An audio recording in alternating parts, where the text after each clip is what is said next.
Hello and welcome back to Rage Gaming and a new Baldurs Gate video. Today we're back to talk more interesting things you didn't know in BG3. The response to the first video was pretty incredible. So many brilliant comments with ideas and suggestions, and a lot of things I just had no idea about myself, which is part of what is so cool about this game. So of course I'm back for a follow-up, a video filled with more ideas and more great things that I didn't know. In this time, a lot of them are from you guys in the comments. And I want to say a big thank you to everyone who got involved on that video. Hopefully then this video proves useful or interesting. So either way, let's begin. Our first thing is to do with the Traveler's Chest, which we can absolutely dump loads of stuff in. And as you can see, I've dumped loads of stuff in it. Obviously, you can extend it up and down like so and make it a lot less irritating to look through, but there's a further method to make this smoother in a follow-up to an idea that I talked about in the first episode. There are backpacks, sacks, and adventure packs, and so on that allow for containing items. As you can see, you can open them and you have an inventory within. We talked about how useful this can be for, say, making your own potion bag or something. You could even put it on your hotbar, cleaning up your inventory basically. But why not apply it to Traveler's Chest? This simple and genius idea comes from the boring one in the comments of the last video. So let's take this bewildering adventure pack and make it my useful equipment pack. Items that I want to keep, potentially use, rather than just sell all the junk. So just like that, my empty pack has now 29 items in it, as it does tell you what's actually in it. And whenever I can open it up and find all of those particularly useful items that I decided I would like to keep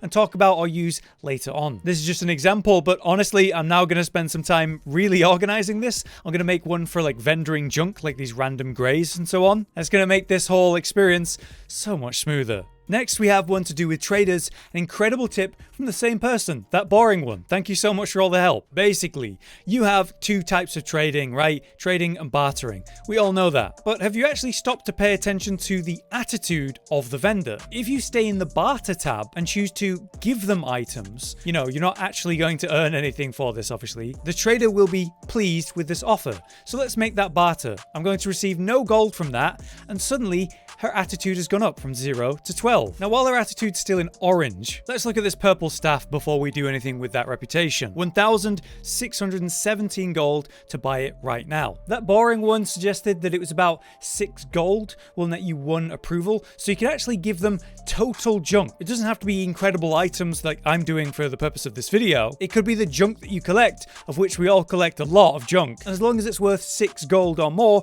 you get 1 approval. So now we're into the yellow at attitude 29. You need to get attitude 25 to actually reach yellow. Let's look at that staff again. It's no longer 1,617 gold, it's 1,505. And you're like, yeah, well, I guess you've improved your attitude, so she's buying and selling for cheaper, great. But you could have just sold all those items and made a lot of gold, right? Well, true.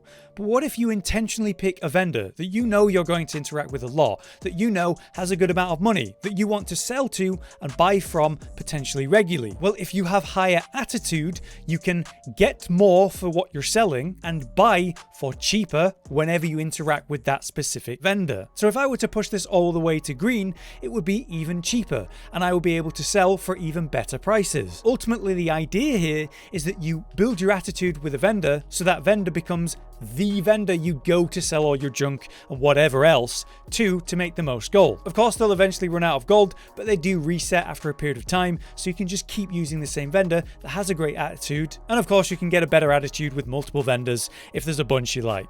Next, we have a quick and absolutely brilliant one from Irish Bladesmith in the comments of last time. Something I've been completely unaware that you can do, and it's been staring me the whole time in my face. So we have our buttons here, and you can say, oh, let me show my actions, let me see my bonus actions, whatever. Another thing that I've done is, oh, let me see my fighter actions, let me see my common actions. This just helps me organize in the middle of a fight when I'm making decisions. But I've never once pressed the passives button and reveal all the passives that you have, such as toggling your non-lethal attacks. Take my Eldritch Blast right now, I've got Repelling Blast on it. So when I go to use Eldritch Blast, let's say someone's near me or something, no matter what I do, I'm going to hit them with this and it's going to send them flying. That can be really useful, right? The idea of sending them away from an ally who I don't want them attacking, sending them off a ledge and so on. But what if I want them to stay where they are? And as useful as Repelling Blast is in some cases, in many cases, what if I don't want to repel every enemy? Well, then I can go to the passives tab and press Repelling Blast cast and turn it off, so it's no longer going to repel them until I turn it back on. And it's literally as easy as that to do. This is also incredible for toggling on non-lethal attacks, as we just mentioned, meaning instead of killing people, we will knock them unconscious with our damage. As you can see, it does say you need to be unarmed or using a melee weapon for this to work, but just like that, you can choose who you kill and who you don't, which can be very important in terms of RP, or there's even quests, such in the area I'm in right now, where you're trying not to kill someone you're trying to help who's been cursed by the Shadow Blight. So many cool purposes there with your passives, and more potential depending on your class and what passives you have that you can turn on and off. Absolutely incredible tip, and one that makes me feel a bit silly since it seems obvious when you look at the button that says passives. But yeah, now I know, and now you guys do too. Thank you, Irish Bladesmith.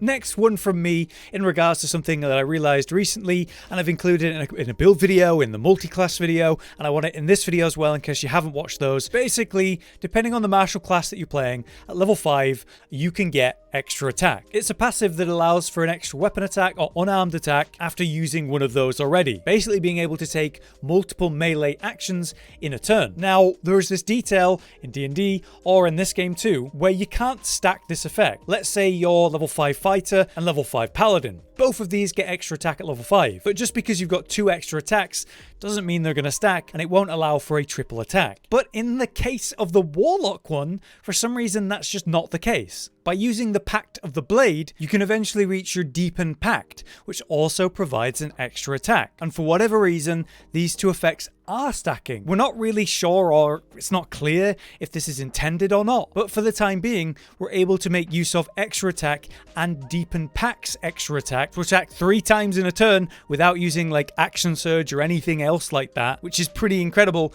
and definitely worth using while you can. Next, we have a really cool tip that, again, I was completely unaware of from Linsen Expander in the comments. Now, I've got you a little example here. Sometimes you'll be picking things up in the world like keys or food or alchemy items or whatever it is, and you have the containers that actually store all of these things that, you know, prevent them from wasting a load of space in your inventory. You have all of those things inside the pouches. But apparently there's a quick trick that you can make to instantly fill these up instead of manually dragging each individual thing into its correct place. You just take it out of your inventory, put it back in, and it just scoops up all the items. That's so cool. That's the first time I've tried that. So what about camp supplies? Let's put them. Yeah, so it's just taking all the food that was in my equipment there, and then obviously with alchemy, it's just going to grab all the alchemy stuff and immediately just gather it up and put it in there instead of having to one by one do it. That's so cool. Showcasing just how important these items are, because yeah, while they still obviously have the full weight of everything, look at that, 54 in that, and as I was telling you in the previous episode, you can take those and put them in the storage and save loads of space.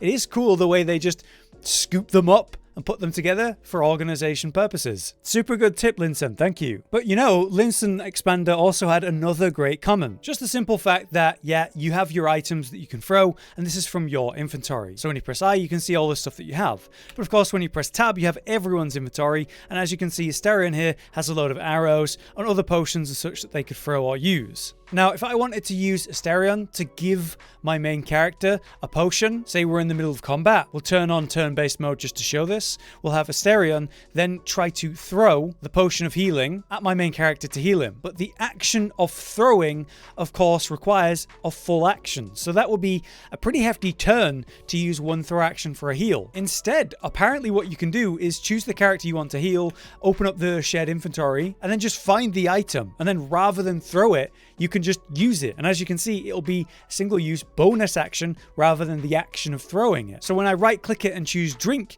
you can see that it says hollow, not Asterion, because my main character is going to get that healing effect rather than Asterion, which is crazy that you can just, yeah, open up the inventory and do that. As you can see, it has consumed the bonus action of my character specifically, because if I check Asterion, he still has his bonus action because he didn't drink the potion. That's crazy and feels a little bit like a bit broken, like surely that wouldn't be allowed in D&D, but since it's a feature that we can make use of in this game, why not? Of course, that won't just apply to potions of healing. There are plenty of other buffs that we would use to improve our attack rolls on our oiled weapon. We can use a bonus action to get that benefit instead of having to use throw as a full action on the person that's giving it to another. All you need to do is click on the character that you want to use the potion, and just like that, now I can drink it as Asterion because he has his bonus action ready. What a cool tip. Thank you again, Linsen.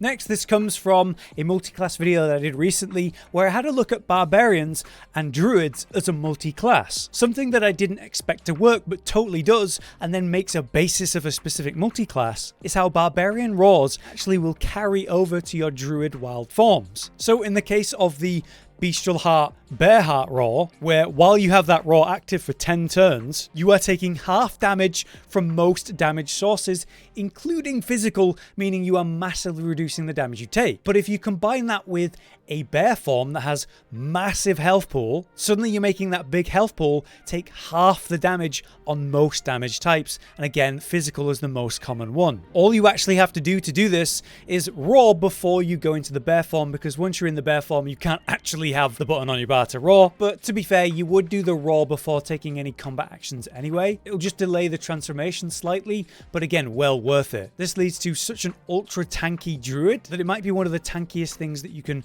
just quickly get through multi-classing, and is really cool and worth knowing about if you consider playing a druid. Alright, this next one seems ridiculous. I haven't fully tested this myself, so let's see if it works. It comes from a commenter called Livergy, I hope I pronounced that right, with the idea of camp casters. Basically the idea of making use of your unused companions in a helpful way. And you can also hire followers via withers to also become camp casters if you're not wanting to do this with particular characters, but let me explain. Basically, there are a variety of long rest buffs. Gale has a great example of that in the form of his mage armor. Until long rest, protect a target from attacks, increasing its armor class to 13 plus its dexterity modifier. It can't be used on currently armored targets, so I'll just swap clothes with Gale real quick. So we'll have him cast mage armor on me, and then I'm going to get that buff. As you can see, I now have mage armor. Let's then say, alright, thanks Gale for the buff.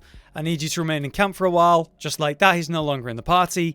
And yet, I still have mage armor. Let me completely leave the camp. Yeah, I still have mage armor, and that is until long rest. Nothing is going to break that because it has nothing to do with concentration or whatever. So Gale is buffing me even though he's not in the party. So you could easily take some of your caster or buffer allies who has a buff that doesn't require concentration but lasts until, of course, long rest. There's a lot of these long rest type of buffs that can be incredible. Warding Bond, or say protection from evil and good, that's also incredible in certain areas. There's quite a few ways that you can, until long rest, get a really hefty buff, and it's pretty incredible that you don't even need that person in your party to do so. And that's why Livergy is calling them camp casters, because you go back to camp, have them cast on you, and then you just leave. They also suggested utility characters who could be like a transmutation wizard for potion making, if someone specializes in medicine and wisdom and that type of thing. So this is where Withers comes in for exactly that. You can choose hirelings, and for 100 gold,